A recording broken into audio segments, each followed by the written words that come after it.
Ayan mga boss idol, no, i-testing natin ng top speed nitong XR natin. Stock lang lahat to except sa carburetor niya is naka ano to, DC27, yung mumurahin lang. Tsaka yung stock nito is 26 siya. Pinalitan ko na siya ng ito ngayon 27. Papalitan natin yung bore nitong ating XR kung effective nga ba. So ito, nagta top speed lang ito, siguro nasa 100 lang top speed nito. So ngayon gagawin natin is ito top speed muna natin tong stock nya at iko-kumpara natin sa 63.5 mm. Yun, titingnan natin kung talagang effective at nadagdagan yung performance nya. Tara, test natin yung top speed nito. Mahina lang to, hindi naman to mabilis na tumakbo kasi stock talaga.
Testing natin ulit.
Kumpara natin mamaya sa kapalit natin.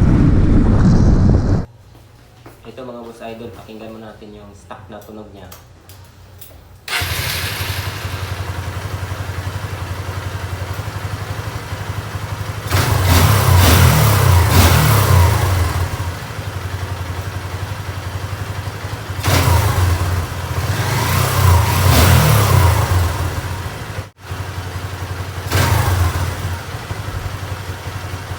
Yun, wala nating baklasin.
Ito na mga boss idol, natanggal na natin yung stock nya, yung sa XR150L natin na stock.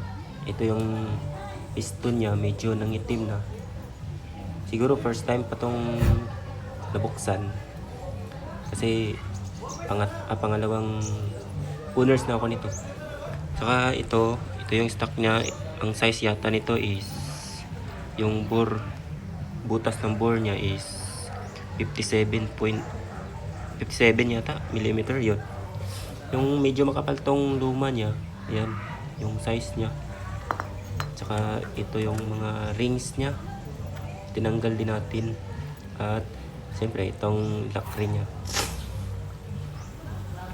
At ito yung bago natin na ikakabit. Replacement lang to Bali ito yung brand nya. Hindi ko naman nirekomenda ito, pero titesting natin to sa XR natin. Ito is size nya is 63.5. Ayun. Yun. Kopyang-kopya yung forma at tsaka itsura nya. Walang pinagkaiba sa itsura.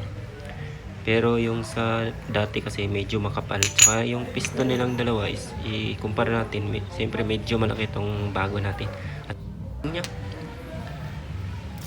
Tsaka sa lock ring nya iba din. Tsaka yung piston rings nya, siyempre maliit yung luma. Tsaka malaki itong bago natin. At ito yung mga gasket. Mga bago din siya. At kasama to sa set nito. Sa piston nito, importante yung pagbabalance talaga mga boss idol, kasi mas mabigat kasi konti itong bago. Yan. Oobserbahan din natin kung match na match po talaga. Maraming nagkakabit ito. Ito medyo manipis yung liner niya nito. Bagong bago. So ang timbang nito guys, parang medyo mabigat konti itong bago kasi may kabigatan siya kaysa sa stock natin. Pwede natin siyang bawasan ng timbang kasi mas mabigat siya ng 30 grams. Kaya dito, yung crankshaft niya sa loob, maganda sana baklasin din, saka bawasan or babarinahan natin or may diskarte. Basta't mabalance, importante yung mabalance kasi yung piston niya para magmatch. At yan yung next natin, ililinisan muna natin yan para makabit natin. Tara, simulan natin. Ayun mga boss idol, kakalinis na natin yung cylinder head nya. Tsaka ito, tapos ko na din tong natimbang sa dati nya. Yan, kung napapansin nyo, ito yung nakabit na natin yung mga rings nya. Nandito yung intake nya. So ipapabor natin siya ng ganito. Kung napapansin nyo to is may mga butas sa gilid, is nababawasan ko siya ng at least magangaan siya konti kaysa sa ikukumpara sa stock natin. So ayan, di na natin binaklas yung crankshaft at kakabit natin tong piston. Tsaka obserbahan natin. Ayan na, ikabit na natin mga boss idol at inenext natin yung gasket nya.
Na-timing na natin siya mga boss idol at valve clearance natin. So okay na tayo dito. Next natin itong cylinder head cover natin.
Ito, paanda rin na natin. Try natin i-start.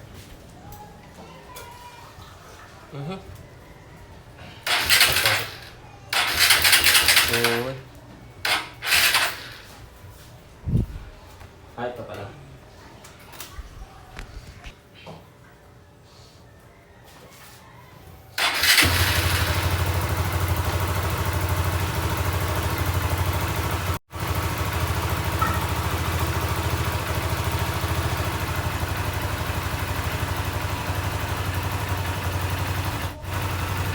Ayos.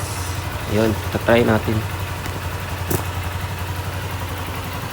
Yan, umandar na siya mga Boss Idol yan. Titik natin dito sa lalim. Kung titik natin paikot kung may leak siya. Dito okay naman siya dito. Saka yung tunog niya, bumuko na yung mas malaki yung tunog niya kasi sa dati. Yan. Titik natin siya paikot kung nagli-leak para mahipitan pa natin ng ulit. Dito tayo. Dito sa lalim. Leak. Is wala. Yan. Fit naman. Okay yung ano niya dito. Yan. So okay sa taas. Dito sa gilid. Wala. ayun mga boss idol, at update na lang tayo sa next video kasi obserbahan muna natin siya, ang vibration niya, at matitesting din natin. So sa ngayon ititry natin i-rev.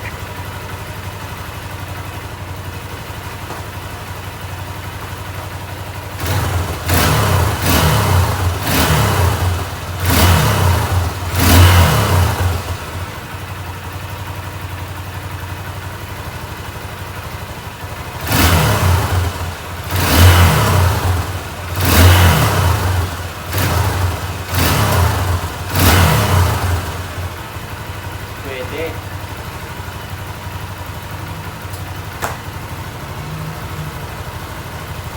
Next, try nating patakbuhin. Abangan niyo po.